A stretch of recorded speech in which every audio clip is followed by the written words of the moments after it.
are back, man. It feels like we haven't done this in weeks. I know it was only like a few days because we did the emergency pod, but skipping Sunday, it feels like we haven't done this in a long, long time. We haven't talked since like 5 wrestling shows. That's unlike us. So we got a lot to get to on this episode. This is episode 108 of the TFW podcast. You guys know the deal. That's Freakin Wrestling. I am Matt, your host, joined by my 2 incredible, beautiful co-hosts. Rhodesia's in the house. Eshaun's in the house. We got a lot to get to, you know, so let's just kind of get right into it. Like I said, we haven't talked since the emergency pod. Shout out to you guys for listening to the emergency pod and watching it. Really strong numbers on the podcast side from that. So it looked like you guys wanted it. So we are glad we could give it to you. So we'll, of course, talk a little bit about that too, because we haven't talked since.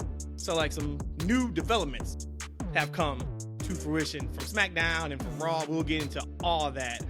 Before we get into that, I do want to talk about a couple of things. One, we had to skip Sunday's podcast from a personal matter. If you guys follow us on Twitter, if you don't follow us on Twitter, that's FNW. My dad is sick, and we're, of course, from Michigan. We live in Chicago now, so we had to drive over the past weekend, Rhodesia and I, to go see him. He's not doing the best at all, so continued thoughts and prayers from you guys would be appreciated. Shout out to everybody that sent me either DMs or hit me with the prayer emojis or said something really nice to me or shot me a text message. Our guy Tyler from Gimmick Infringement Podcast actually sent me some flowers, which was beyond a beautiful gesture. So that's my guy over there. He knows that. But just shout out to everybody who has put in a positive thought for us and for me. Please continue to do so. Just to get the strength to get through this is probably what I would ask from you guys. But wanted to get that out the way. Of course, you know I like to share with you guys what's going on. That's why we skipped Sunday's podcast. I tried to do it. E was like, dude, relax, sit back, do not try it. Rhodesia was like, Matt, relax, chill out, don't do it. So we did not do it. But we did get home Sunday just in time to watch the Super Bowl, which I find out, Eshaun, your girl over here is a gatekeeper. You know those people who like feel like I watch this first, I know this first, I don't need no new people in the situation. I didn't know she was a gatekeeper. So we're sitting there watching the Super Bowl, and everybody knows, you know, when it comes to football, I'm all about Goat Mahomes, right? Goat Mahomes wins another one. Been all about Kansas City for years. Rhodesia was all about Kansas City too until this year for some reason.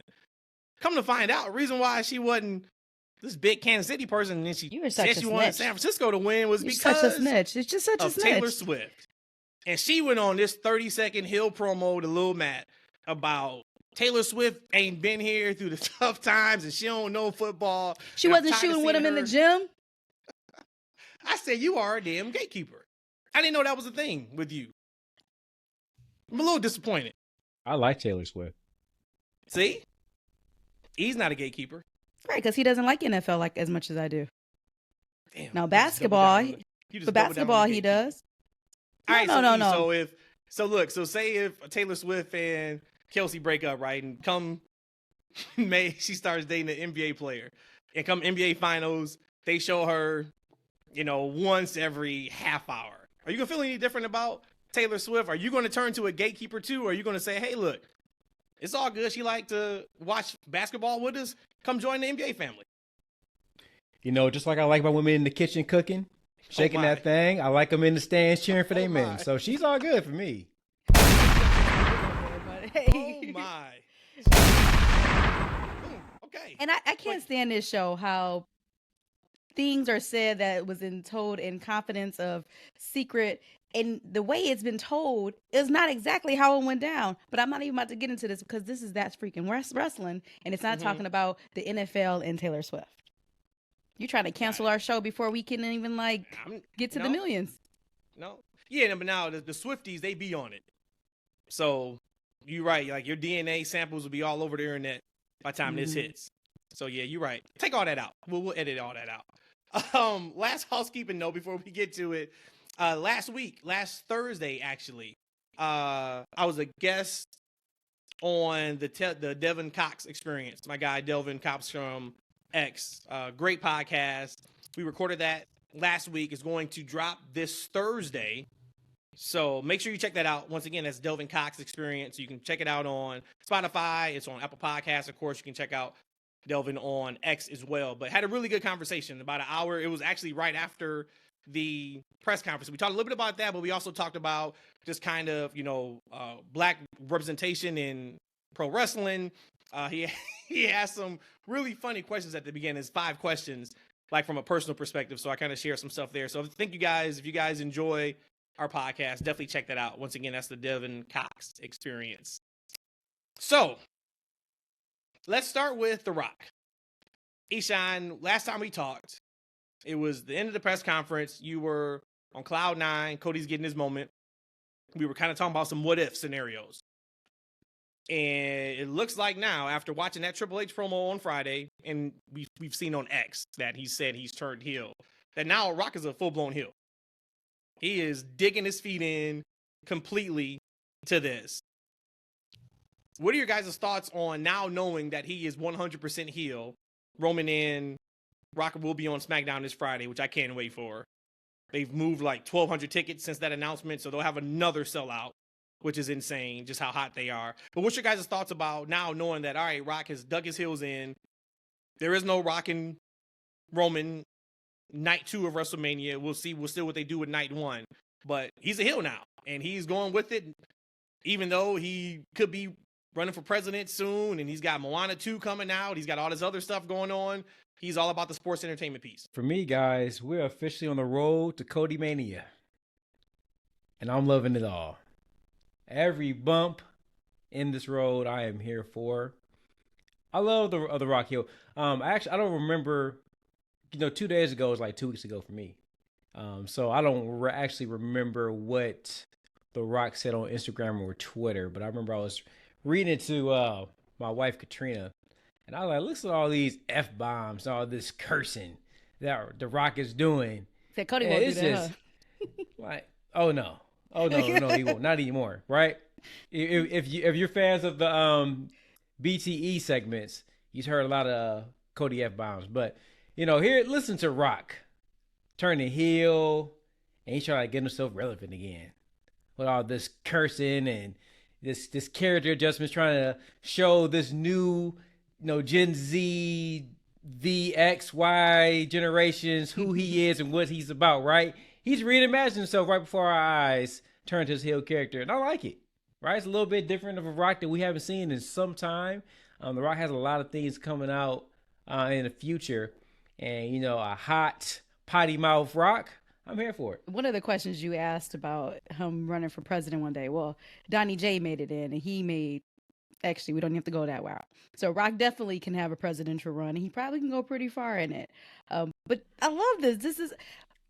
I think there's no way in my mind that they thought Rock would be a heel. Maybe when you think about inserting him and then now Cody can't finish the story. However, this really came about, whether they knew about this a long time ago or if they just came out and found it out after Punk was allegedly hurt.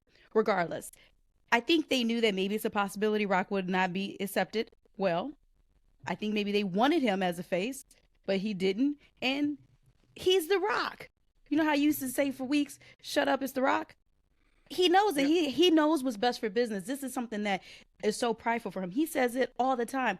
Out of all the amazing things that I do, pro wrestling is still him. It's still part of his being. So him turning heel, wonderful. And then, what is this? Like 3 weeks ago, who would have even thunk that that's even a word? That we would even be in this dilemma where Rock and Roman would be teaming together. Or presumed to be teaming together. I would have never thought that in a million years. So whatever situations came to where we came to this point in time that to get both of them, holy hell. And the thing with that too is we know this was not, we talked about it already on the pod. We don't have to rehash it. This was an absolute pivot. Perfect pivot, but this was an absolute pivot. And that's what kind of irritated me a little bit with a lot of the backstage information and some of the dirt sheets was talking about, oh, Rock doesn't care if he's booed or cheered. They're doing Roman versus Rock at WrestleMania because it's the biggest match possible. And I didn't think that in the first place. And I know I don't know Rock personally, but I think Rock really does care about his image. And I think Rock really does care about pro wrestling. So I never thought that he would try to say, I'm going to force feed this entire company if everybody's against it, nope, we're going to do this so I can get my $30 million, which was a number that was out there that if he wrestled, he would get $30 million. I just didn't believe that because from what I've heard, he's never been a politicker like that in wrestling. We've heard some things, of course, about the Fast series with him and Vin Diesel and some other movies he's been in and things of that nature. But when it came to pro wrestling, we don't know of that doesn't work for me, brother, when it comes to finishes or matches. Now, yeah, there were some moves and he would say like, yeah, The Rock wouldn't do that. Yeah, The Rock wouldn't do that. The Rock wouldn't take that. Nope. But in terms of like, this story with how big it was, over that weekend on X, you had to pivot. Now, them pivoting to them teaming would have never thought that. And I am at a point now where I'll ask you guys, if you had to pick one, okay, so you can't get both. Either you get Rock and Roman, and maybe it's next year at 41, maybe it's in Saudi, maybe it's at SummerSlam, it doesn't matter when, but you are guaranteed to get that match. Or you don't get that match, but you get an incredible Bloodline Part 2 story with them together. And then when they do eventually break up, there's just no match to be had for whatever reason. Rock's schedule, he's too old, whatever. Which one would you guys rather have? Would you rather say, nope, give me that match with the proper build when it's time for it? Or, you know what? I think I would be good with a year plus of Rock and Roman being the biggest heel faction that we've seen since the original Bloodline. It's hard to answer that question because I'm just thinking about it, be practical here. I don't think we would have Rock as often to be able to be part of that Rock Roman tag team to see him for the next year. I don't think he can put that in his schedule to be available. So then that's in my head is like conflicting. Well, no, I'm going to take Rock and Roman. I think at the end of the day, my gut still says Rock and Roman, and it has to be at a WrestleMania. I don't want it anywhere else. I want it at WrestleMania. That will be the biggest match of all times. It's funny you said that The Rock can't put it in his schedule. Shit, can Roman put it in his schedule? His ass is part-time is The Rock. Touche. You know what I'm saying? So Touche. we can get what we can get from them young brothers. Let me say something. We're not young as Rock is concerned, but realistically, I think we're gonna get a Rock and Roman at some point. I'm not hard on it being at a Mania at this point, as long as we get it, because we don't know what Rock's schedule looks like. I actually put up his movie schedule a couple of days ago to see what he had popping. I want to know what that man had going on, right? Because I want to know. Look at this a couple of days ago. As I said, if you ask 24 hours, it might as well be 2 years for me. I don't know. I don't know what I had. Locked in on same day then. Remember, what was that? Was that like, was it Netflix? What was it? It was like same day. It was like a big thing, right? Same day. Oh, no, it was during COVID when it was the movies at the movie theater and then same day on like digital at home. Mm-hmm. Like we need you locked in on same day. So if you need to look up something wrestling related, only check it out on Pod Days. Yeah. And then you got it. But I hope that when I was looking at the schedule, I wanted to see like, man, how much time can The Rock commit to the universe? Mm-hmm. Right? Like how much time can he commit to telling the story? Not necessarily getting in the ring wrestling or even in tag team matches, but how many SmackDowns can we get him to kind of tell the Bloodline story and get us reinvested in the family dynamic? Because prior to this whole hoopla about, Rock and Roman and should Cody be there or not, just for me, like the story of the Bloodline, the head of the table thing just wasn't there anymore for me. Not like it was a year ago. Right. What kind of story can they tell in bits and pieces, right? It'd have to be, we have to get it quarterly. Like, what kind of bits and pieces of a storyline can we get to get us invested into the eventual match? Like, right? That's what I was kind of thinking of. And so if we can get them to tell us some type of a story, because we all know that Roman's only going to pop up maybe once a month. Shit, maybe Rock might come in every 2 months. He might be able to pop up. But just something so that way, at some point they can string along a video package, a recap of the entire Bloodline season starring The Rock and Roman, and this is how we got to this point at a pay-per-view or a PLE, whatever it's going to be, right? Mm-hmm. That's what I'm kind of interested in. But ultimately, I would love to see Rock and Roman. And I'm on the opposite side. If you can give me Bloodline 2.0 story, mm-hmm. and this story is centered around Dwayne The Rock Johnson, who is the head of the board in TKO, making sure that the head of the table in WWE is being taken care of. And they are doing heel tactics to make sure that they have each other's back. Give me that. I would love that more than a match. And I want the match. And I still want to be in attendance for that match. But if I had to do one or the other, give me that incredible storyline of them two. And then maybe, you know, Solo does the bidding. I don't know. And they got to figure out this Solo thing too. I saw somebody put up on X, and this has got to be including house shows. He's like 0-23 since he beat Cena in Saudi. Whoa. He has not won a match. I know for a fact he hasn't won a match. Has he had that many matches? So I'm guessing that has to be including house shows. Mm-hmm. But I know for 100% sure he has not won a match on television. And if you guys remember when we did the preview for that pay-per-view, I was like, Cena should win because this is his shot and maybe there's a redemption story, et cetera, et cetera. But then when Solo basically squashed him, I was like, okay, then they must have about to put the rocket even more on Solo. They've done nothing with him since. So I don't know if something changed with the story. I'm going to be interested to find out where this goes. But yeah, he has not won a match since beating Cena, which is nuts. You know, you think about it, like I hadn't noticed that. I don't think the vast majority of people know that. I think so that either. Solo looks strong, right? 'Cause you know that he's a difference maker, especially when it comes to a Roman's match. Mm-hmm. So I think they'll be fine because they can't protect everybody. Everybody can't, and somebody got to lose some matches around here. God damn it! Mm-hmm. And so Jimmy, going back that's to Jimmy's the bloodline, that's Jimmy's job. That's what I'm thinking about. I'm like, who's he been losing to? Jimmy's the one, you know, getting laid out until the next day. You're right. They moving towns. He's still the other one. They got to fly him back to the next place. But to me, when you think about that bloodline story, it's of course it's Roman and Rock kind of working as tandem, right? And then of course jealousy and, you know, one trying to big up on the other kind of turns into play. And that's why I was looking at this. That's why I was looking at the schedule. I'm like, hey, well, how can they tell this story? Because it has to be the bloodline imploding, like, right? Like, but these dudes gotta be around to tell that story, right? And you can't fast track it. Like what I don't want is like we get 3 appearances between now and Mania. Yeah. And then like now we're at that point where there's already dissension. Like Mania, like, they're together. SummerSlam, they break up, and the next Mania is their match. Like, what right? happened? Yeah, that's what I don't want. That. But to your point, I get the whole where he's at with his schedule potentially. So Cody has made his decision, right? I had tweeted on Monday that I thought that that promo was really important. So they announced before the show that he was going to cut a promo to kind of talk about what had transpired at the press conference. I was like, okay, this is the perfect time for Cody because he's yet to tell his fan base why, one, he decided to give Rock that spot in the first place. Hey, maybe tell us what The Rock promised you. And maybe start even talking even more about, he said he was going to do this for me. But then when he's out there at the press conference talking about family and there's only one family that's worth it, I knew already he was full of BS and that's why I came out and stopped it. I was expecting that. We didn't get that. And what we got was, hey, I'm taking on Roman. I'm finishing the story. And then we had Seth come out.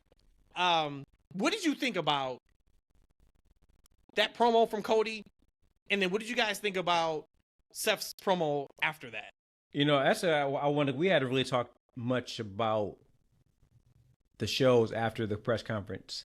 I was actually interested in what you guys had to, you know, say about it. You know, how did you guys feel a couple shows removed after Cody finally announces, you know, his decision that he wanted to face the tribal chief at WrestleMania 40, you know, with everything going on after the dust is settled, right? The Rock came in, they had to take him out. How are you guys feeling about this eventual match that we're going to get at WrestleMania 40? And then we can get right into the promo. Especially you, Rhodesia. I know that you still weren't feeling it. You know, I think you still was in the emotions a little bit. She was still waiting for it. She still was in their emotions a little bit. She was still sitting there watching Peacock. Yeah. and you know how they say, thanks for checking us out. Come back later, or whatever it says. So I'll tackle the first part. And I'm not a Cody. I said Cody. I'm not a Cody fanatic. But I love and I appreciate him. Canody Rhodes. You know, we add extra That might be syllables the and name of stuff. this podcast. Canody Rhodes. Canody Rhodes. Cody, I'm not the hugest Cody fan. Love him, and I love what he's doing for this business. No, I'm saying this, whatever. So, what happened at the press conference, I was a little bit let down as far as his explanation. But what we got, that bitch smack and all that, okay, completely can turn a blind eye to that.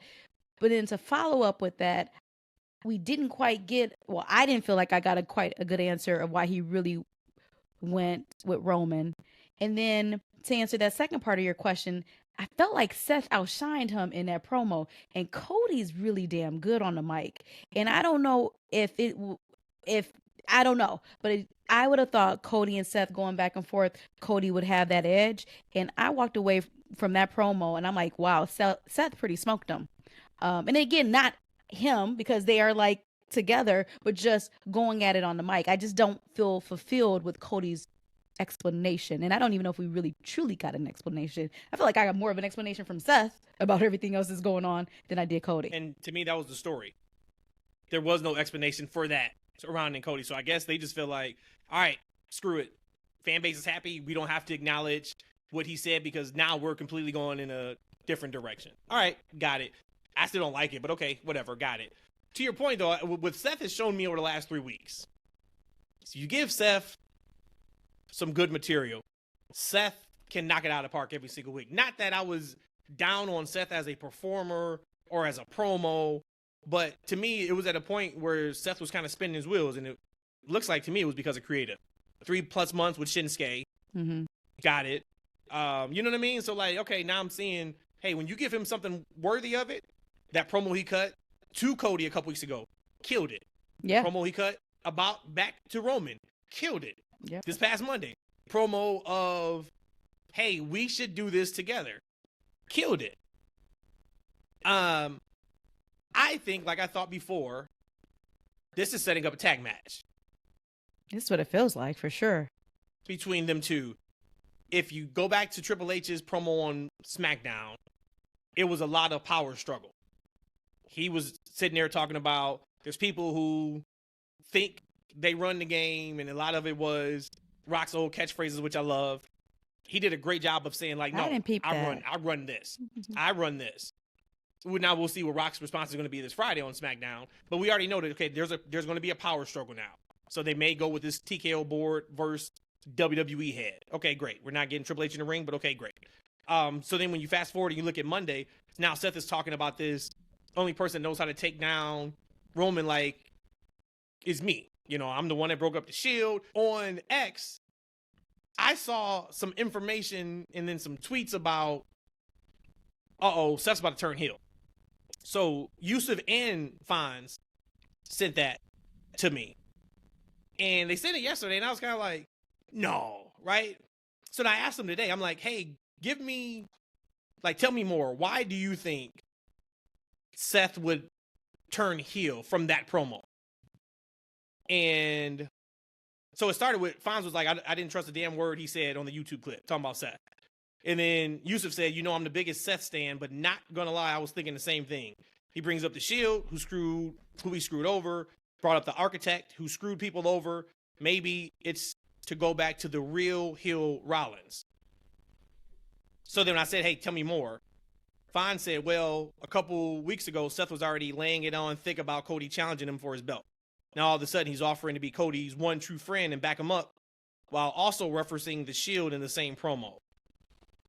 And then Yusuf said, I don't know, man, the Rollins heel turn just feels due, doesn't it? His last major heel run was the same construct he did authorities bidding to stay on top. Not saying overly likely, but as recent as before SummerSlam, he hated Cody. Now he has his back, ? Did you guys get that from that promo? Because I didn't, and I even rewatched it today. Because when I first watched the promo, I was stuck on what Cody was going to tell us. That's what I was on. So then when Seth came out, I'm like, damn, he got a good reaction. And he started talking about, okay, I got your back if you need it. Of course, my mind goes to the tag match. But I never picked up on, Seth may turn heel here. Do you think that could just be we're used to heel turns and face turns, so we're looking at it that way? Or was there anything in that promo where either one of you sat back and was like, Seth could be turned on Cody here? I think that is actually a great thing. I think if in wrestling, if you said Fonz said something like, I ain't trust a damn thing that came out of his mouth. I think that's awesome. I think that's pretty cool. Maybe not for somebody who's supposed to be a face, but I mean, I could appreciate that. Hey, I'm going to keep my eye on you. I didn't take that as that, and only because the passion that I heard 3 promos ago about how much he pretty much despised, or 2 ago that he pretty much despised Roman. Actually, all of them pretty much. He talked about how much he despised Roman. He didn't work. He's not a workhorse. He's just taking it for hostage. So there was so much passion, and that's probably one of my top 2 out of 5 promos he's ever done.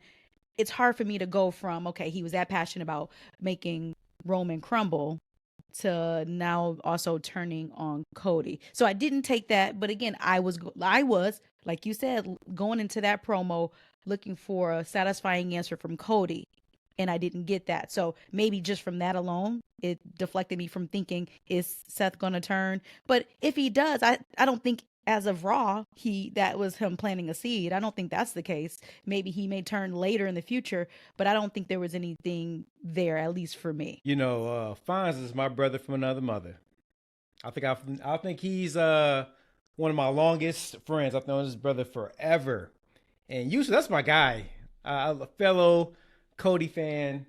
I'm with y'all, but that's some fan booking right there. That's some over convoluted. We doing way too much right now. Family, we on the road to Cody Mania. The story has already been muddied enough when they interjected The Rock into Cody's business.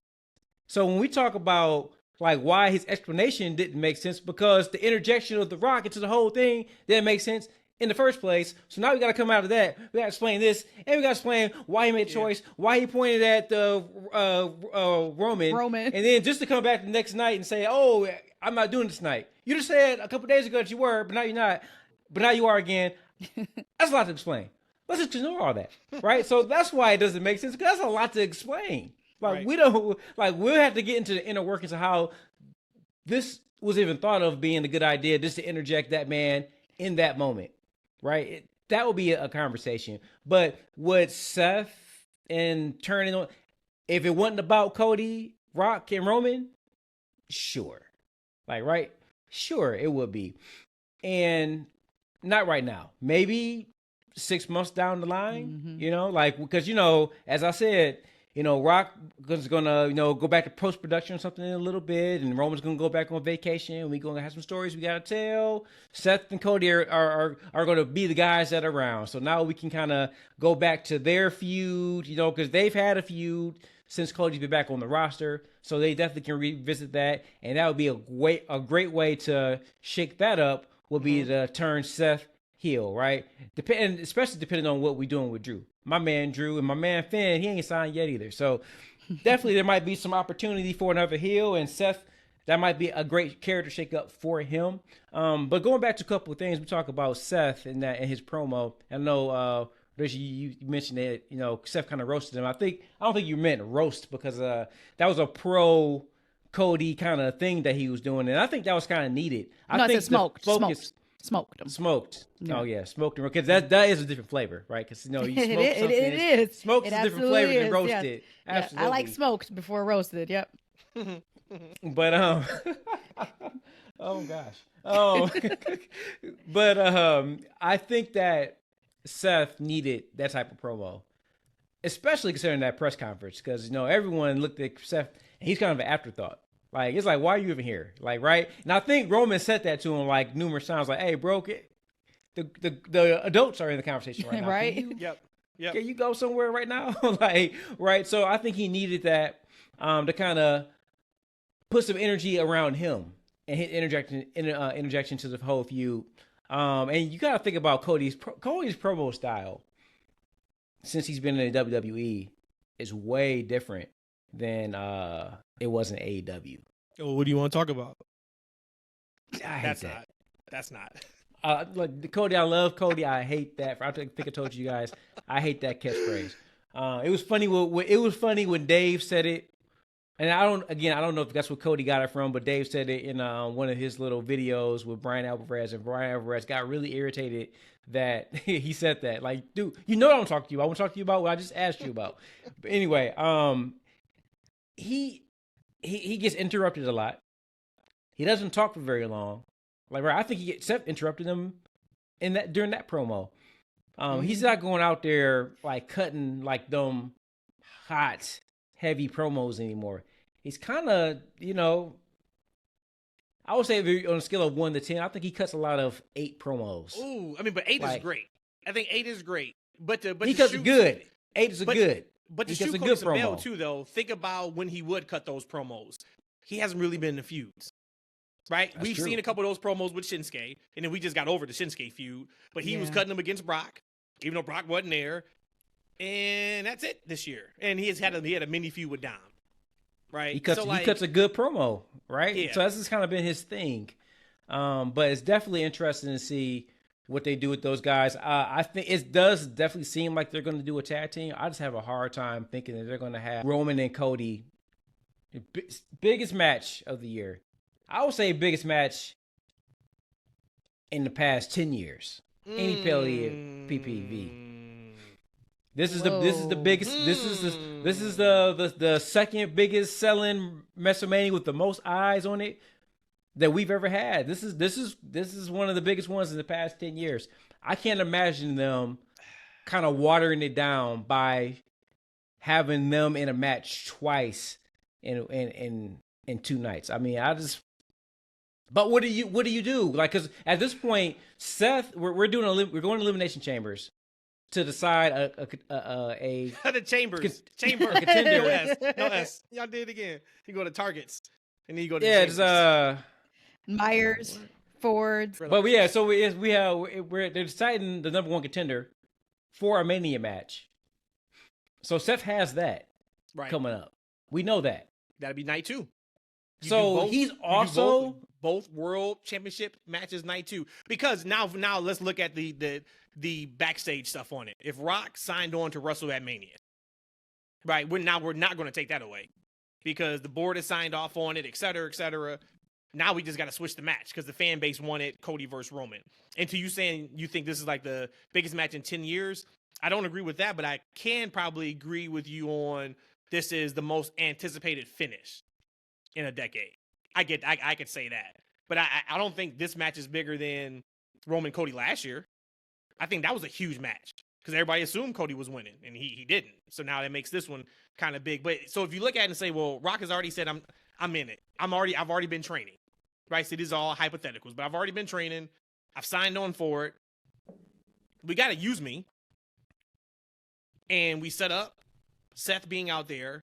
This is the only thing that makes sense. You're not doing it at Elimination Chamber. You got 2 chamber matches. You got Rhea and Nia. I think they announced another pretty big match too. I can't remember what it is. But so we know that's kind of off the board. So that's got to be night 1. And then you roll night 2 with both world title matches, which really works out for Punk too. Because, allegedly this is because Punk got hurt. Oh, I mean, I guess we can, when the smoke settles, we kind of can figure that out too. But say if that wasn't the case, you just bump Seth and Punk from main eventing night 1, and Punk can main event with Austin next year, which we can talk about that in a second too. But that's what I think it is. I think you run with that tag match night 1. That is a hell of a main event. That is, I mean, Rock's involved. It's Rock and Roman. I get what you're saying because I'm that person. That's why I hated MJF working the pre-show matches and then him and Cole working the main event of All In because they're already interacting. Like, and I think you're wasting pops. But pre-show and the ending of the show is same day. That I still think that's a bit different than night 1 and night 2. It is, but you still, to E's point, if we are waiting for Cody and Roman to touch, right? We are ready for their first lockup. Oh, it's going to go crazy. If we gave that away the night before, it's got to be done right. It's got to be done to where when that match ends, now you want to see the next night even more.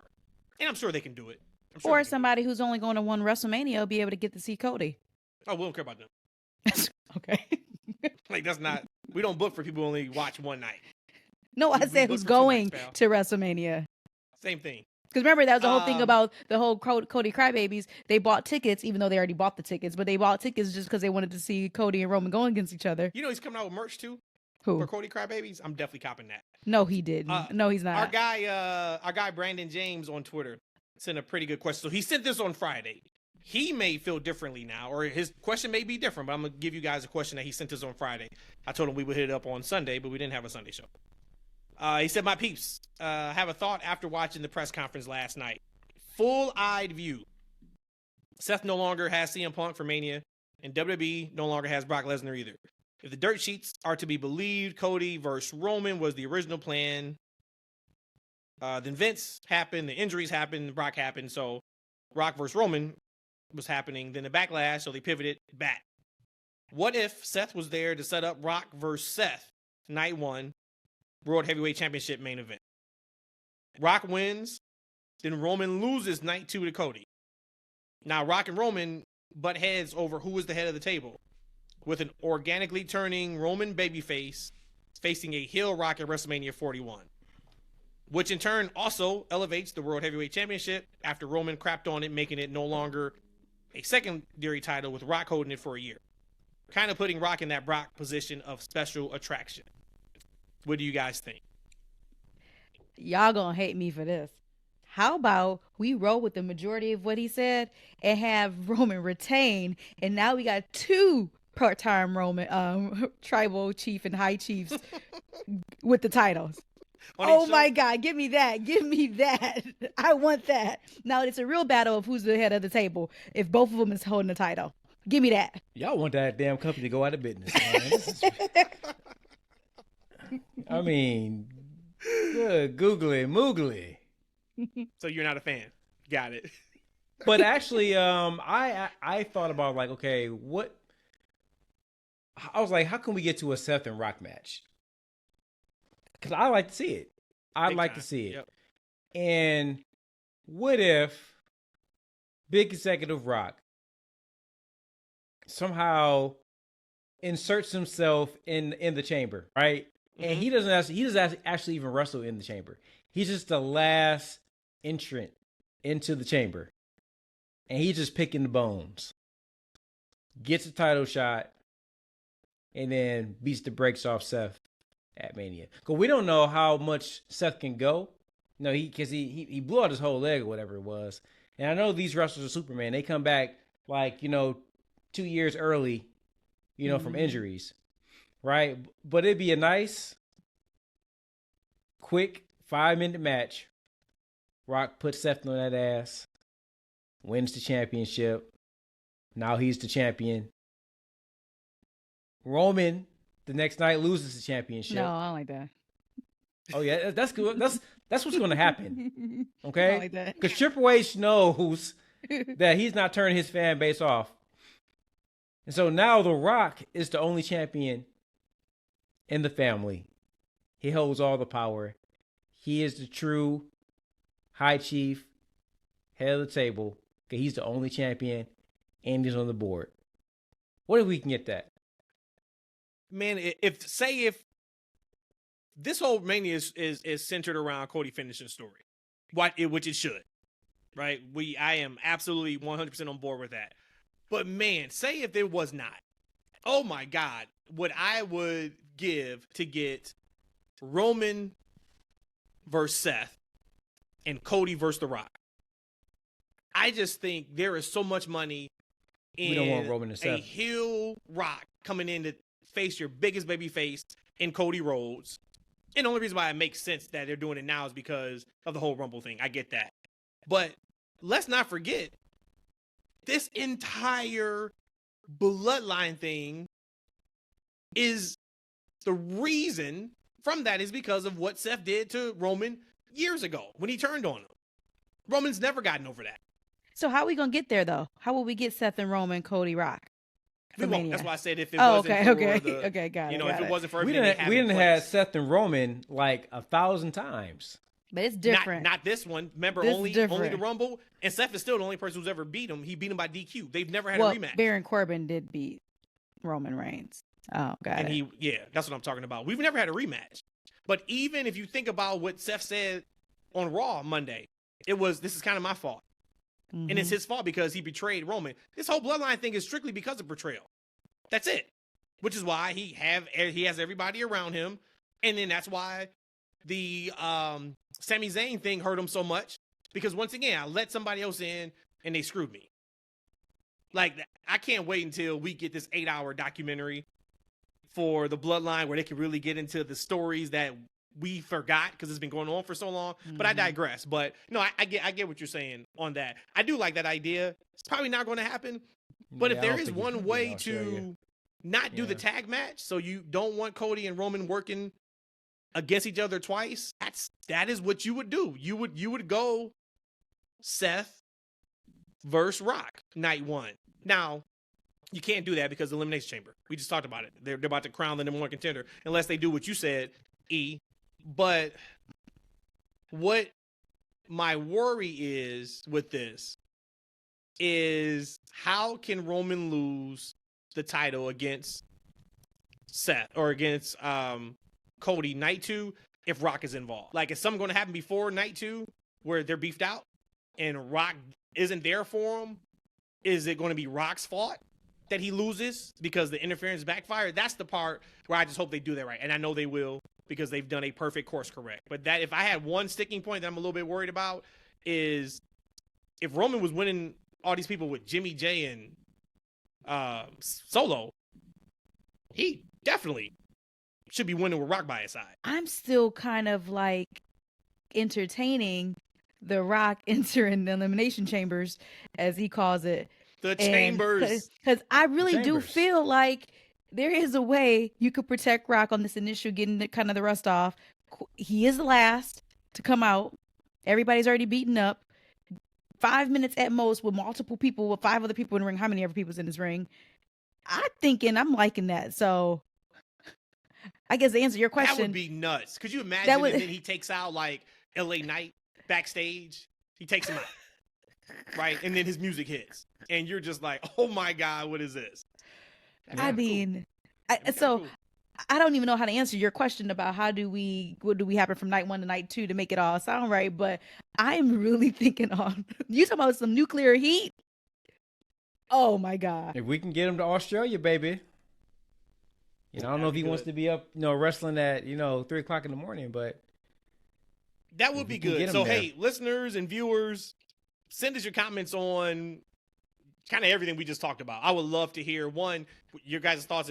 Did you feel the same way about Seth maybe turning heel after that promo? And then how would you book night 1 and night 2? Would you do the tag match night 1 and then do both title matches night 2?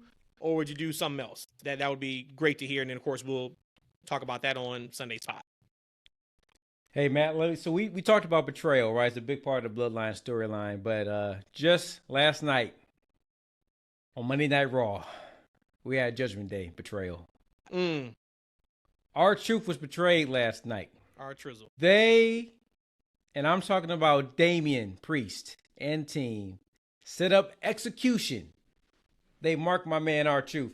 And we got to protect R-Truth at all costs. We all know that. At all costs. Mm-hmm. At all costs. And by the way, I don't know if you guys saw SmackDown, but R-Truth popped up on SmackDown. And boy, what you talk about a pop. Yep. Man, the crowd popped huge for that man. And it was great to see. But we had a betrayal last night. Judgment Day. R-Truth. Damian Priest said, hey, look, this ain't no, we ain't V'ing you in. This ain't no beat down. This ain't no initiation. This is execution, my man. You going out there to get your ass whooped, man. Ain't no coming back. We ending this tonight. And R-Truth finally understood. And he had that, oh shit, somebody pooped in my grits look. Okay, he knew that fun and games was over. And last night, we finally got the next chapter in that R-Truth and Judgment Day feud. Matt, did you see the execution last night? I did. Yep. What did you think about it? I mean, it's like I kind of wish they kind of could have stretched this out a little bit more. I love seeing him, in the Judgment Day. Well, he never what officially was, but it's finally come to an end. We get to the next chapter, Matt. What'd you think? I guess you always want to end something before it runs its course. Yeah. Because I don't think anybody was like, all right, this is enough now. Like, what's the next thing? I think we all enjoyed the truth piece. Who came out to save him? I was just thinking about that. DIY. It was DIY, Yeah, Jericho right? DIY. Which is interesting. Really interesting. Side note, I know you, I know this is blasphemy to you, but if Big E's not coming back, can we figure something out for the New Day? It's been a long time. Like, their stick has ran its course for me. It's probably the longest. I'm not saying break in them up. history. I'm not saying turn them heel, but it feels like I'm watching them from 7 years ago. Like, it's the same thing. And like I said, I know it could be blasphemy to talk about the New Day like that, but when that music hits, I always think about Big E first. So I pop for myself real quick and like, oh damn, no, it's not Big E. And they come out and like I'm kind of over it. I'm bored. But them cheers though, they still get pops. Mm-hmm. But I agree with you. I mean, if you think about it, this probably has been the longest gimmick I've probably seen in wrestling. With no change. That's what I mean. Yeah, without any kind of evolution. Even Taker, when I was watching, he went from the badass back to the half badass, half guy, whatever you want to call him. I think he was dead again. He went from being dead to badass to be a dead half badass dead, guy. but halfway dead badass guy. Yeah. And now he's just Mark. So here we go. You know, sometimes, you know, the older I get this thing occasionally, right? And I do a good job of covering it up. People don't notice. But you know, like that error you would get when you had dial up and like that connection bad, like darn, like that bad connection. I get that quite often to where I actually have no idea how I got to certain places, but I'm really good at quickly pivoting. I don't know how we got from JD and R-Truth to New Day, but let's talk about it. Just the reason why, because you talk about DIY. Because they're both black? Yeah. But no, because you talked about DIY, and then I thought about New Day, just because they both were on the show. No, I still want to get to the JD piece. But yeah, if you want to take the New Day part. Well, no, yeah, I literally, I was like, I had to make sure, because I was like, man, what did I just miss? That happens to me quite often. Just full disclosure. Is the dial-up noise? I can sit there and look at you, and all of a sudden, I can just lose my place where we're doing. That's why I write notes. Yeah, I wrote a couple notes too. So I'm getting better at kind of, you know, because the older I get, I don't do a good enough job of actually covering that up. But with the New Day, I think that they have a place in the company on the card, and it's not high. They are the stepping stone team, like right. They are the guy. They are firmly where Kofi Kingston was before he got in the New Day. A popular face act that is going to, you know, he's going to get a nice response. He's going to ultimately lose, and they're not really going to challenge for anything significant, right? Now they can go in these matches, in these 4-way, 8-way matches, and you know they can do their spots and do their thing, but you know they're not winning, like right? They're not getting their hands on those tag team titles at any point. But what you can do, if there's a up and coming heel team, you can put them against the New Day, like right, like people like them. You know they're gonna cheer for the New Day and they're gonna boo the heels, like right. But at the end of the day, you know what it is. They are like the lovable jobbers. And that's where they are right now. Until Big E comes back, if he comes back, like they are destined. Because they lost a little something when Big E left. Like the dynamic was the three of them. Now Big E went off and he did his thing. I think ultimately they were stronger together. But at the same time, that's what it is. But going back to Damian Priest, when I was watching this thing, he's still coming out there talking about he's Senor Money in the Bank. And I'm thinking like, golly, when is he going to cash this son of a bitch in? Because I'm thinking never. Never, ever. Ever, well, he's got to July 1st or somewhere, I was right? about to look that up. I'm looking it up. Yeah, well, I don't know what Money in the Bank is. Think about it. Let me walk you into it real quick, Matt, before you get into it. So we're on the road to Cody Mania. Cody's gonna become the new undisputed champion. You ain't cashing in on Hot Cody, the man who hasn't lost a match in like 5 years. You ain't gonna do that. You might as well go ahead and kiss that briefcase goodbye, right? You cash in on Seth, right? If you don't do Seth Rock, if you don't do Seth Rock, not if Rock wins and we got this new champion, Rock ain't gonna show up to work to defend the damn title, so he ain't never gonna be able to cash that title in, like right? I mean that briefcase in, and even if he does cash in on a set, it just seems like it's not the right time. Somebody said to me a week ago, "What if Drew beats Seth at Mania, and then he gets cashed in on immediately and loses the title? But then he's really gone." If he was a face, that would be an incredible story. I don't know if you do that as him being a heel, but I'll tell you what's interesting with the Judgment Day for me. So we saw R-Truth kind of get kicked out. I didn't have any emotional connection to it. Like with the Judgment Day, I enjoy them. I'm entertained by them, but I don't really care kind of what happens to them right now. Like to your point about Damian Priest, I'm not clamoring for him to cash in. I'm not clamoring for him to lose it. I'm indifferent about it. Right now with R-Truth, okay, of course he's got to get his revenge on him. I don't care about him getting revenge though, to be honest. I don't. Like that's kind of where I'm at with them. They're entertaining on TV. I would never turn the channel when they come on, but I'm just kind of like, all right, let's just see where it goes. And then whatever. Found it interesting that JD did beat R-Truth and pinned him in the middle of the ring. If I'm correct, this is the first time he actually beat R-Truth, right? Because all the other time,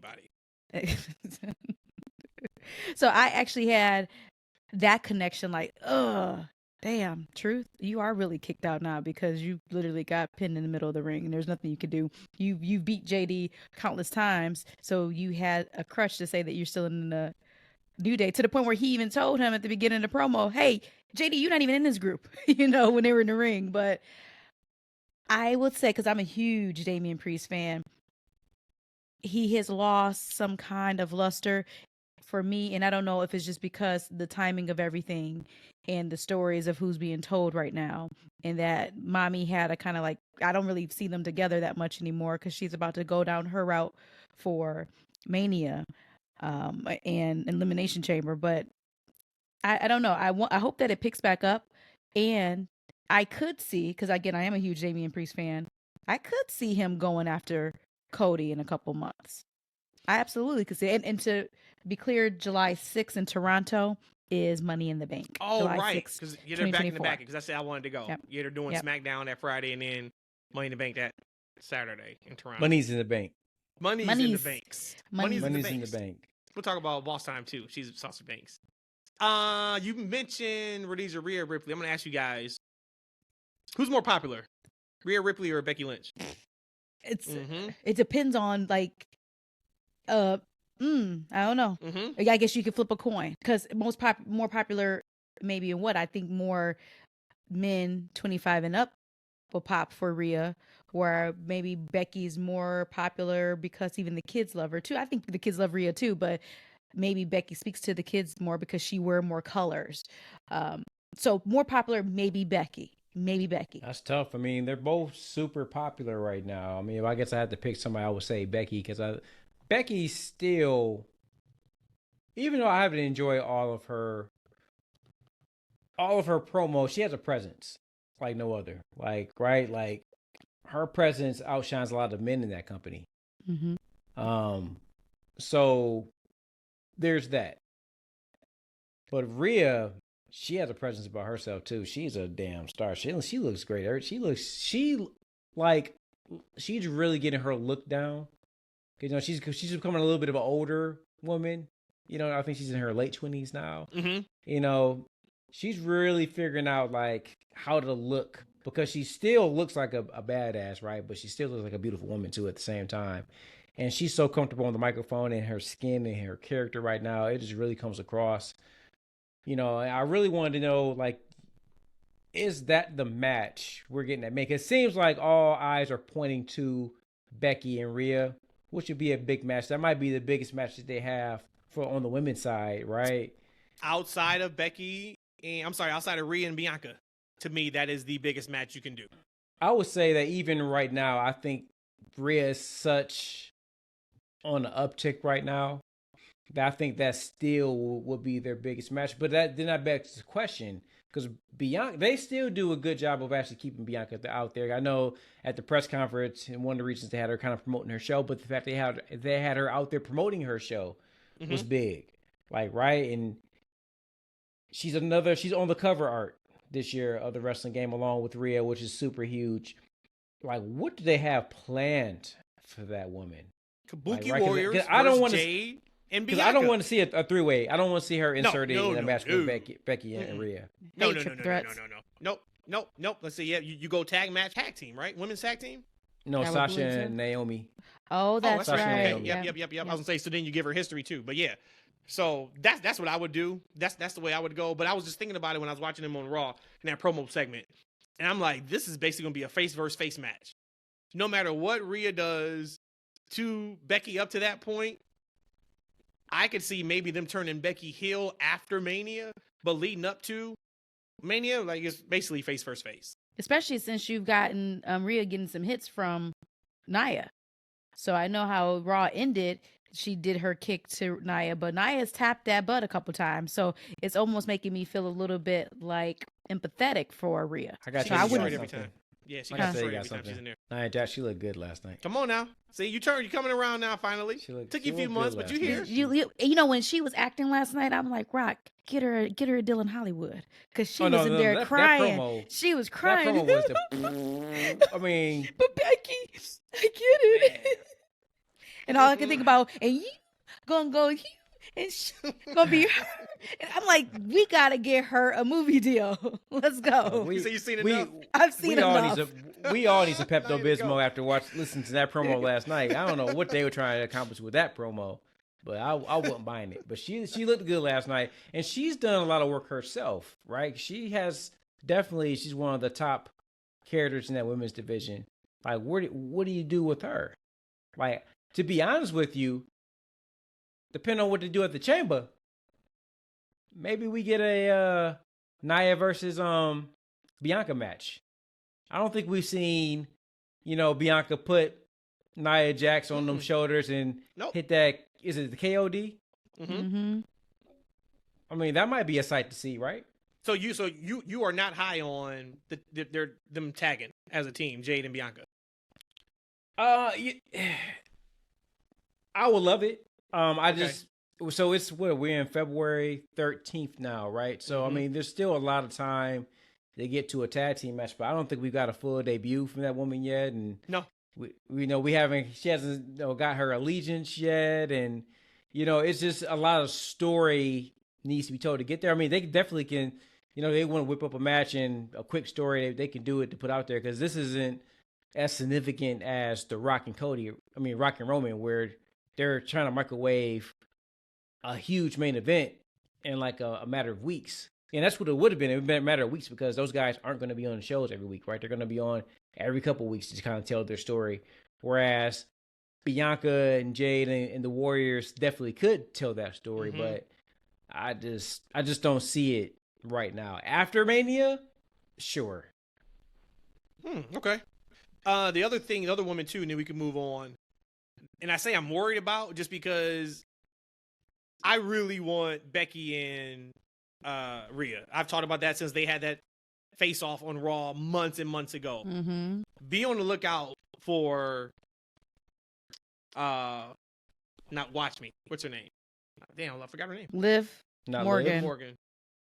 She cut that promo last week talking about she's been out all this time because of Rhea, and they're starting to heat her up a little bit. She's not getting the match at Chamber. Okay, so I guess we could do it on the Raw. They've done a good job of like putting big matches on Raw, just like we're getting Jay and Gunther on Raw. Just about to bring that up. Yes. Wait, we're about to get a bigger match than that next week, supposedly. With Drew and Cody? Drew and Cody, and then my man, Drew said, listen, there's two things you want to stay out of. My prayers and my matches.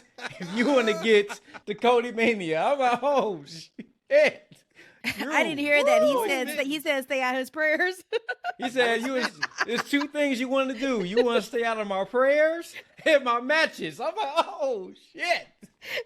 The boy's spitting. This man. Good. Sheesh. Yeah. I mean, it's going to be a great match. I'm just worried he's going to lose again. Mm-hmm. You know, I'm just worried he's going to lose again. But They put that in the beginning of the show. That way it can end in a DQ. But if Cody Exactly. loses, That's what I'm thinking, Cody Rhodesia. I think Yeah. it got to be a DQ. It got to be a DQ on that match. Yeah. We don't do that. And I guess you could run him back at Elimination Chamber. But damn, that don't make sense then. I don't know. Whatever. That was good stuff for WWE. We about to talk some AEW. We have not talked AEW outside of a pay-per-view in a while on this show. We got some good things to talk about. One, I want to shout out that Phoenix crowd. There is such a difference when there are people in the crowd, and this is not me not being disrespectful, but you could feel the energy through the television on Dynamite last week when they were in Phoenix. I think they had over 5,000 people in the crowd. Felt and sounded completely different than these 2,100, 2,600, 2,900 attendance when you're sitting in a 9,000 to 11,000 seat arena. You know what I'm saying? Like, so shout out to them for that. I do want to ask you guys, before I get to Hangman, and which I think was a double turn. I think Hangman's a heel now, and I think Swerve's a face. Boston, big business here in March. What you guys think about the announcement? And I mean, now we know 100% Mercedes is going to AEW. What's your thoughts? I thought it was awesome. I thought it was cool. I was just so oblivious until you pointed out the Boston in the background. Anytime I see Tony doing his major announcements, I know y'all hate it. I love his special announcements. The biggest I only hate announcement when it's ever. not major. That's all. I only hate when it's I not love major. all of This them. one was a I major love them all. announcement. I think So they all major. you wouldn't like all of them for the past year and a half then? Yes, I love them all. I love Ring of Honor, Honor Club being a new thing. I love that, even though I didn't watch not one Honor Club Ring of Honor you know you show. ain't watch. I love it. I love every single time they say we got a special announcement from Tony Khan. Yes, every time. And so this is what I don't get.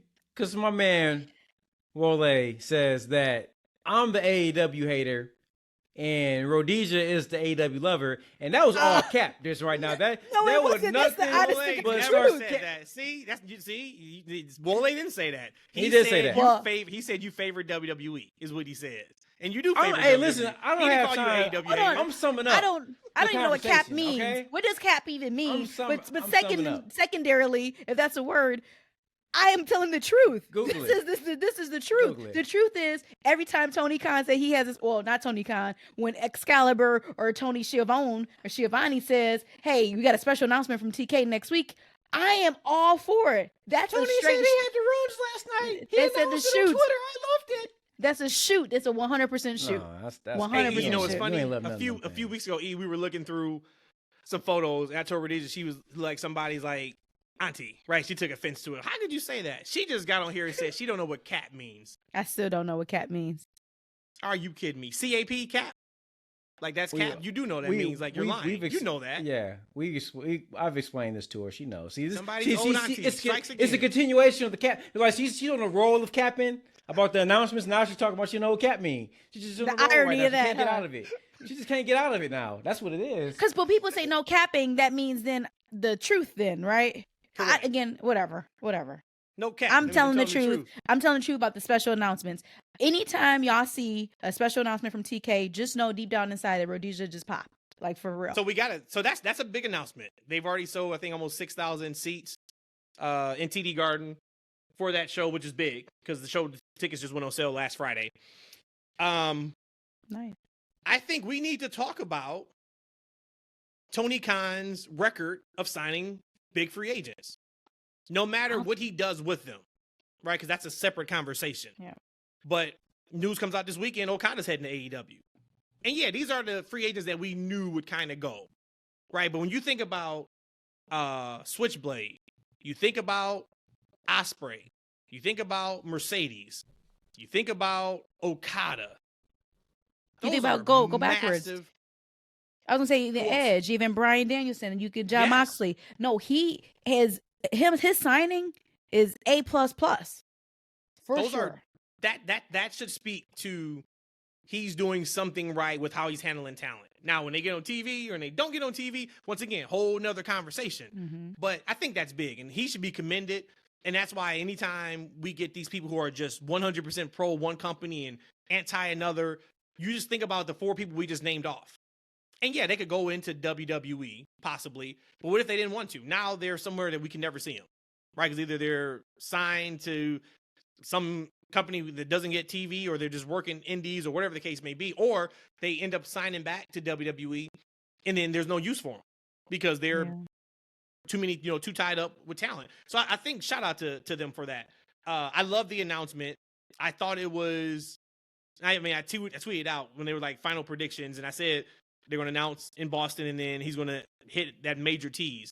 That's not, you don't come out and say the debut of, Mercedes, but you do enough to where you got to just be dumb. Which I encountered a couple people. This one person blocked me on Twitter because they went hard about how another stupid Tony Khan.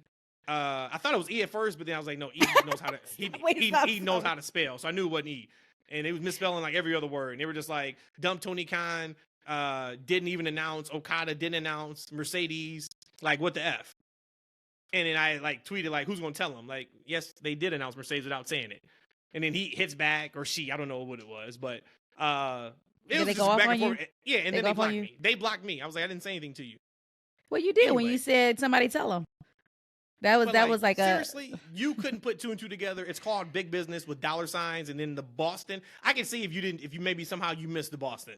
But how do you not? But I think if you're on Twitter, and you about to do a post, you probably saw Boston. I'm just saying, You would think. Mm-hmm. So, hey, look, you'll be surprised what people don't get or understand, man. It's the world we live in, man. It's just funny. I ain't gonna say people are stupid. I ain't gonna go that far. But people are stupid, and you just really be surprised how stupid they can be.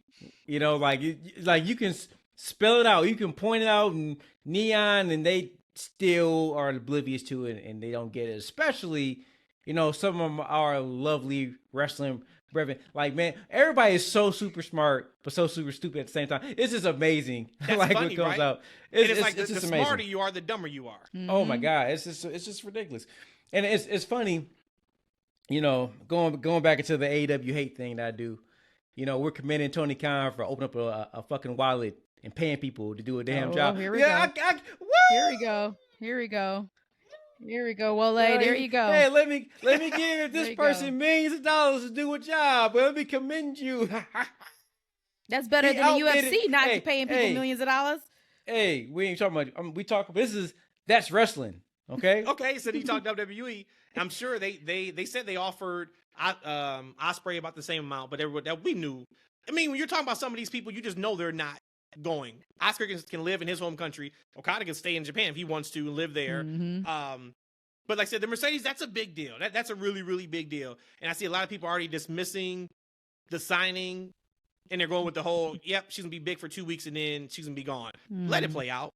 Yeah. If that happens, yes, we got to hold the feet to the fire. So I appreciate the fairness, right? But we got to look at the history. And so here's the thing. I think what's happened to Edge is a damn shame. I think I was irritated when it happened to Saraya, because I just knew that her coming back, she's going to be big, and she's going to be huge for that women's division. I almost guaranteed it that she was going to be big for them. Mm-hmm. And I was so super happy for her to come back. One of my favorites. But that track record is, as you said, I mean, once they get there, we'll see what they're going to do. But that track record is not there. So you can't fault somebody from looking at history and then predicting what could possibly happen. Because, as I said, it's not necessarily the talent's fault, right? To why people aren't where you think they should be in the card or in the wrestling landscape.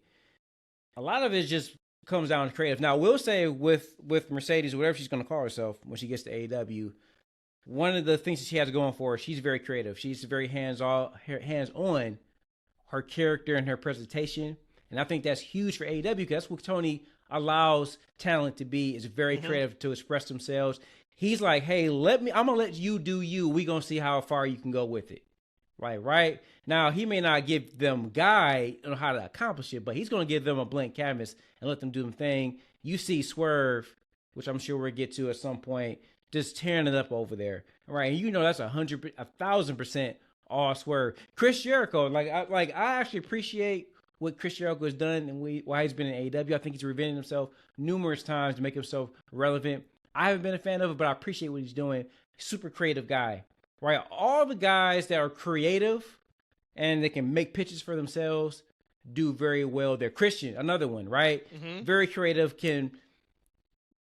So Mercedes can bring that creativity to her presentation in AEW. She's going to do great. I just don't look at the roster, how they present that women's division, that they're going to truly capitalize on the investment they made with her. Now, this might be one of those hot takes, right? Now, if she was a guy going into the men's division, right, it'd be easy play because there's Okada, there's Ospreay, there's Kenny Omega whenever he comes back. There's Bryan Danielson. And the one thing I actually just realized the other day, like his career's winding down. Yeah. Like, right? You got Eddie King. You got just a host of talent that she can get in the ring with. Big names, big matches, and talent that she can have phenomenal matches with, and she can carry a show and a pay-per-view with. It's just a little bit slim pickings on that women's side of the division. So let me ask both of you. May go Jon Moxley. Right, I forgot about Jon Moxley. I may go Jon Moxley, but where does Mercedes rank in terms of free agent signings for AEW? I may go Moxley first, her second, but she may be the top because we talked about Edge.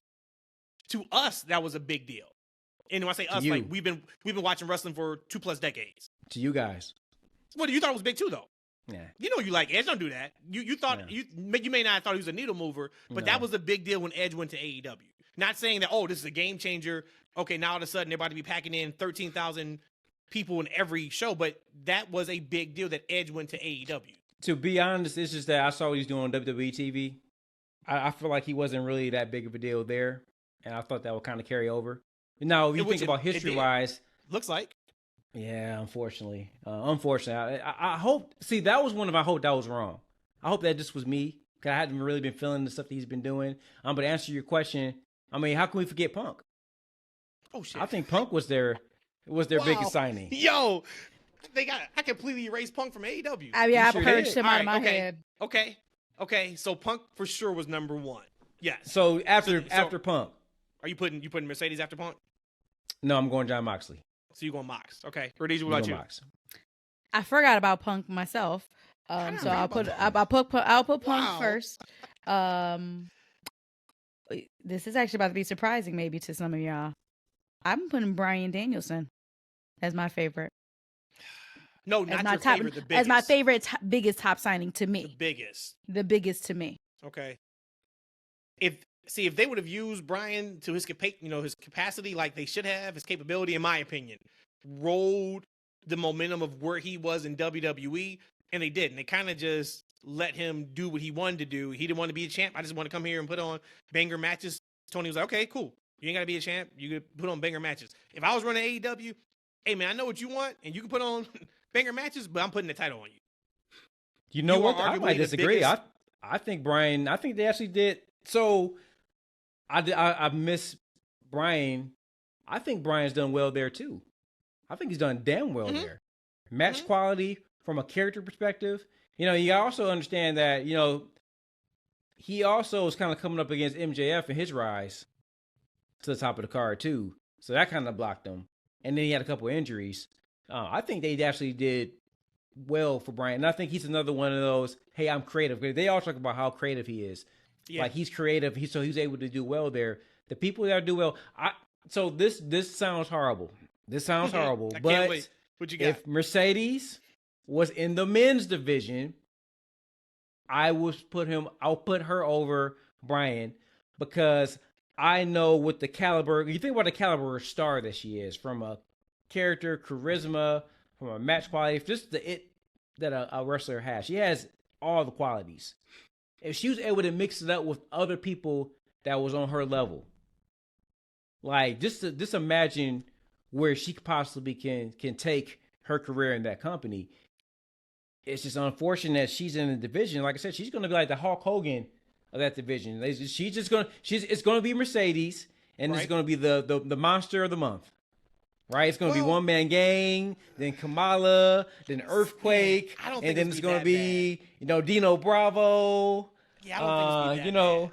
It's going to be now. What I will say, and we can mark it. So that show was, I think, March 13th. Give it 60 days. If by May 13th, May 16th, that is not Mercedes' division, and she is not plastered as one of the biggest stars in AEW, I take back everything I said on this podcast, and I will not give the benefit of the doubt going forward.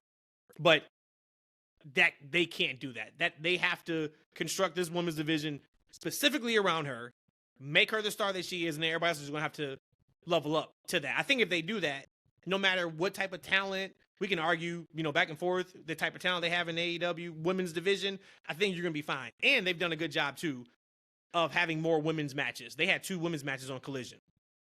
And I think that's not the first time they've done that over the last couple of weeks. So, once again, we have harped on, you're not giving the women's time, you're just throwing matches together. They're trying.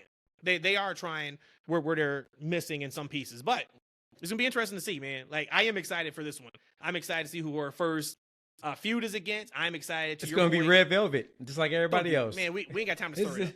No, we ain't got time to stir Red it up. Velvet is the Natalia of AEW. Her first match is going to be against Red Velvet. And then they're going to do a best of 5 match. It's going to be a best of 5 match, and Red's going to lose all of them. We all know. Like, with Mercedes comes in, they should be positioning the women's title to be the number 2 championship in that company. That's what they should, And so you look at, Tony, I love Toni Storm. I think she's just like, I actually tune in specifically just to look for her content. Mm-hmm. I think she's doing great. But you got Mercedes, you got Tony, you got Britt when she comes back. I just feel like you think about that division, they need to do a lot of character investment to push that division up to be worthy of that number 2 spot in that company. So we'll see. And what's fun too about Toni? If you watched her match on Dynamite, she's really figuring out the line, how to blur the line between wrestling in character and then still wrestling to her capability. Right? When she first started this character, the majority of her matches were strictly in character. She had dumbed down her style in the ring, and it was still entertaining, but it was like, okay, she's a slave to the character. She's starting to figure out where she can move and where she can go with it. I thought it was great. So Okada, when would you guys debut him? Would you back to back it? Would you double it up on that show on Big Business? When do we see Ospreay? He's due in February, right? Any day now, kind of thing. Yeah. So again, because I'm an Ospreay mark, so I hold Ospreay higher than Okada. That may not be the real thing, but that is to me. So for me, my question would be, when do we really debut Ospreay? You could do it that night too. And you could get away with, hell, if you wanted to, I think you could do all 3 the same night if you wanted to, just because Ospreay's already been there. Right? So that would just be more of, okay, I've arrived. That's not like a new signing. Mm-hmm. Okada's also already been on AEW TV a few times, so that's also kind of Forbidden Door, like right? And he was on a tag match, I think with Orange Cassidy that he worked. Okay. It didn't get good ratings either. The match was good, but actual viewership, because they didn't treat him like a big deal. So they got That's why I probably don't remember it. It's possible if it's called Big Business, right? You could hit all 3 that same night and really kind of have, hey, this is the new generation of AEW. But would you guys double dip it for either one of them, or triple dip it, or would you separate all 3? I probably would separate it because I'm just looking at the monster of WWE, and that is right before their WrestleMania. So I hate to sound like somebody who would concede and back out, but maybe not everybody all at once. It's Big Business, so it has to be important and big enough for you to say, oh, that was huge. But I also feel like, okay, are you battling for some viewership right now? Probably ain't the time you're going to get a lot more, considering we're about to have WrestleMania. Man, this is I think when you rank the signings, I would say Mercedes would be number one. For me, Will Ospreay would be number two, then Okada. And I say that because from a wrestling standpoint, I might say the Okada and Will Ospreay might be equal.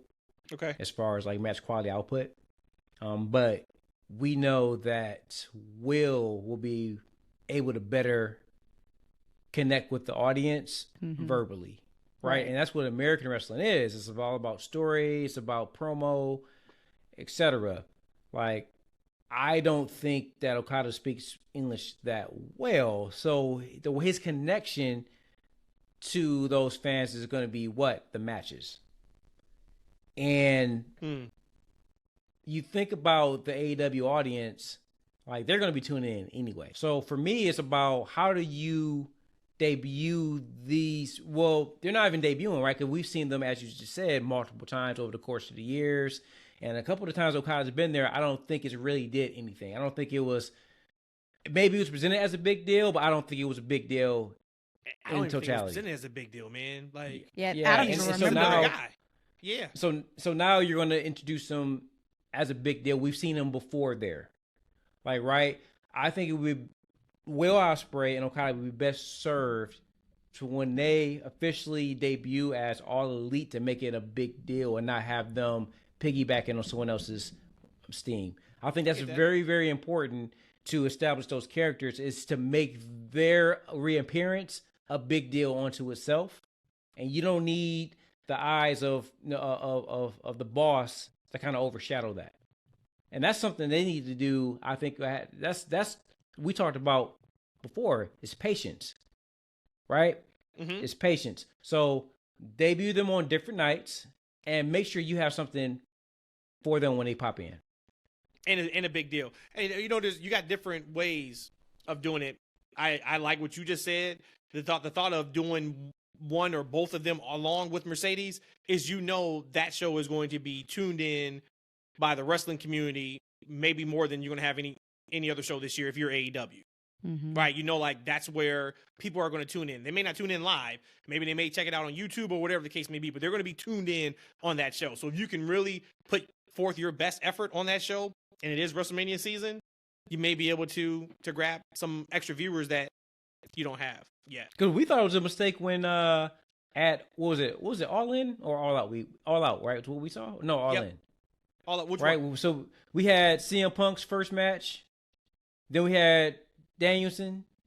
Then right after that we had Adam Cole. Like all on the same night. Yeah, which was incredible. And no, we were so damn. hyped. Remember, we were like, hey, this was incredible. I remember Katrina was like, this is like one of the best things I've seen. We left that show like, man, AEW about to do it. Damn. And they're still doing it, but not to the level. I thought that was a turning point that night. I was like, they're going to be a force to be reckoned with, like legit. Oh, it was for about a year? Yeah.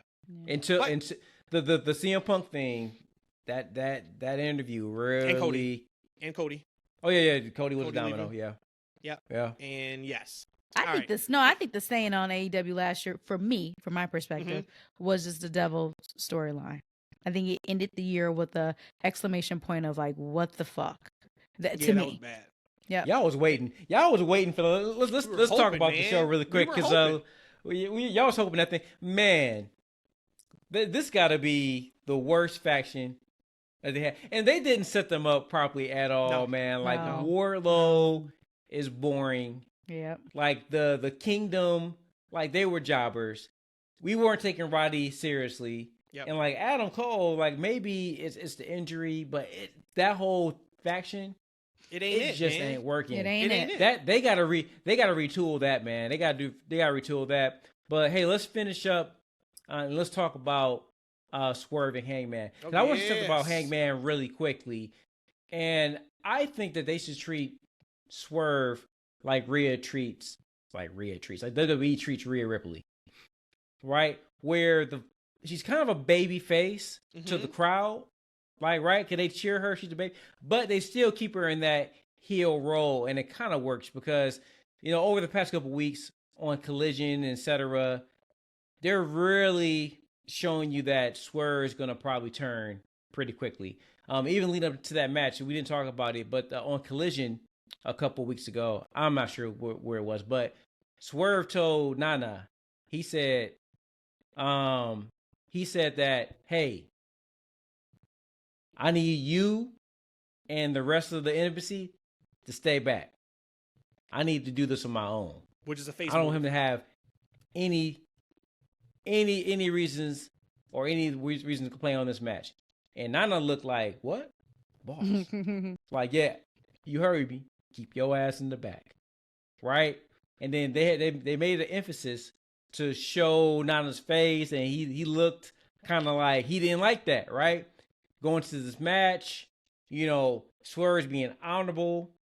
So to me, he's definitely having a change of character. And I think that they should probably keep Swerve heel, because I think a good part of the reason why he was so popular is because of who he is, how diabolical he is. And it's over, brother.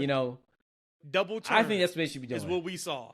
But we didn't see double turn because Paige, like, he turned into asshole mode. He sure did. He got an asshole mustache too. That mustache, he got the asshole mustache. Straight up.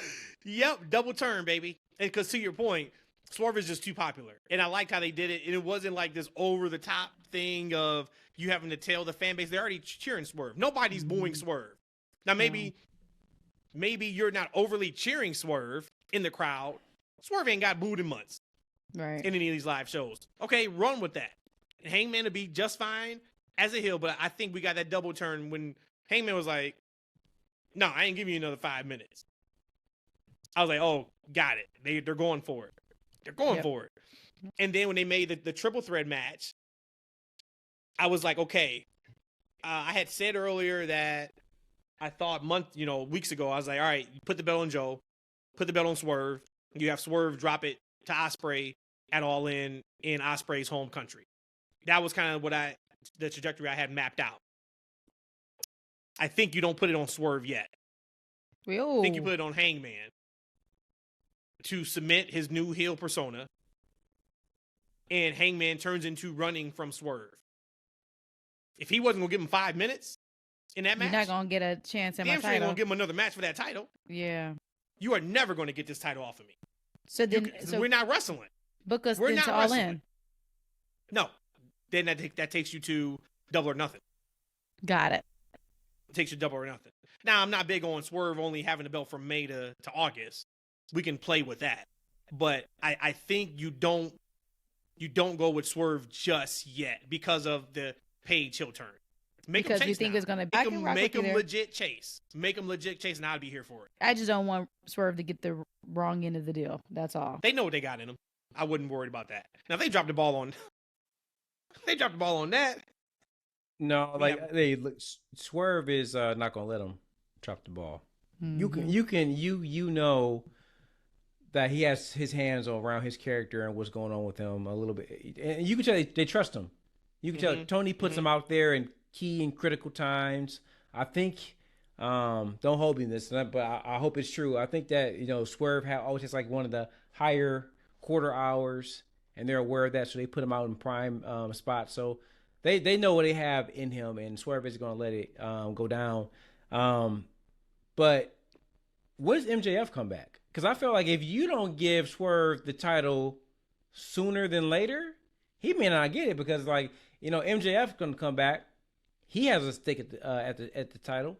And does he? Or is his thing going to be just against Adam Cole? Adam. Yep. He's going to go after Adam. I think that's so I think you can play with the title scene, because if you just have him and Adam in a long-term feud, he's good with not having the title without even thinking about the title. But shit, when's Adam coming back? It felt like he's going to be out for another year. I didn't think it takes this long to get over a broken ankle. Between him and Sasha Mercedes, how long it's taking him to get over these ankles? I don't know what's going on. Well, you think they've been playing basketball all their lives, huh? The thing with MJF, though, they said he was going to try to rehab his injuries so he didn't have to have surgery, because if he had to have surgery, he may be out almost a year. So, again, of course, we know he keeps his stuff close to the vest, so we ain't going to hear a peep out when he's coming back and what he's doing or where he's at until he wants us to know. Hey, let me ask you a question, both you guys a question. So if you're an athlete, you're getting paid. Would you take the year off and just get it taken care of? Or would you just rehab it and potentially and never really be where it needs to be? And you're young, right? 'Cause he's like, what, 26, 27? 26 or 27, something like that. Mhm. Like, right? So do you go ahead and say, all right, I'm going to take this year off and get my body right? So that way I'm not having, well, there are always going to be injuries, right? Especially the way these guys wrestle. Mm-hmm. But you just go ahead and get taken care of so you don't have to worry about it, a year, 2, 3 years later? I believe our body is self-healing, and I accept that. So I would truly just go based off of what my doctor advice would be. If based off my age, if I'm 26 and my doctor says, yep, I think in 3 to 4 months you're going to be good, just let your body heal, take care of yourself, then I would do it that way. Not being almost double that age, or not double that age, being a lot older, I probably would have to go ahead, do the surgery, and let me just rehab, and hopefully my bone grows back stronger around it. But again, actually for us though, the older you get the worse the surgery is, right? Because it takes you a longer time to come back from the surgery. Yeah. But if you're talking about the bone itself, at least though with the break, now your bone will grow back on top of that. So if you can get, like, again, assuming if you get surgery to fix a broken or something torn, I don't know how that works medically. I'm just saying whatever the doctor says is the best course of action for me, then that's what I'll take. My answer changes from wrestling to sports, because you said sports. Sports, I would take the year off. Basketball, football, baseball. Wrestling, I would do the rehab. Because in wrestling, there is that legit, your spot's been taken now. In sports, I got a contract. So if I'm a star in sports, yeah, they may have to bring another person on the roster to replace me for that said year. But if I'm a baller, I'm a baller, right? They know I'm coming back next year. We got you. We got your spot. But in wrestling, yeah, if you can tell me I can be like 80, 85%, and then I can work around, I can work around that injury, potentially. Hell, Brian Cage has been working with a torn, I think he tore his lat. Oh, I think you said his back. I guess the lat is in the back, but yeah, it's not Mike Tyson. It's spinal. Spinal. Hey, but there's a difference between Brian Cage and MJF, right? Like, MJF is a generational talent. That is like, ain't nobody taking his spot. My guy, Swole Ring, he be killing it out there. Hey, Brian Cage. I love Brian Cage. If Brian Cage take time off, Tony ain't never put his ass back on TV. Yikes. Guaranteed. Yikes. And once again, with that, we out of here. Great way to finish. Happy Valentine's Day. And happy so beginning of Lynch. This on Wednesday. Happy Lent, happy Valentine's Day, Ash Wednesday, all that kind of good stuff. We'll be back on Sunday. Socials real quick. YouTube, that's Freakin Wrestling. Tell a friend, tell a family member. Of course, we already talked about X, Instagram, and we just started TikTok. Rhodesia's got to figure that out. And one day, we got to figure out how to show you guys the chat that we have, just the three of us, while we are doing the podcast. Could be just as entertaining as the actual podcast itself. So if you ever see me typing, you know what I'm doing. On Sunday.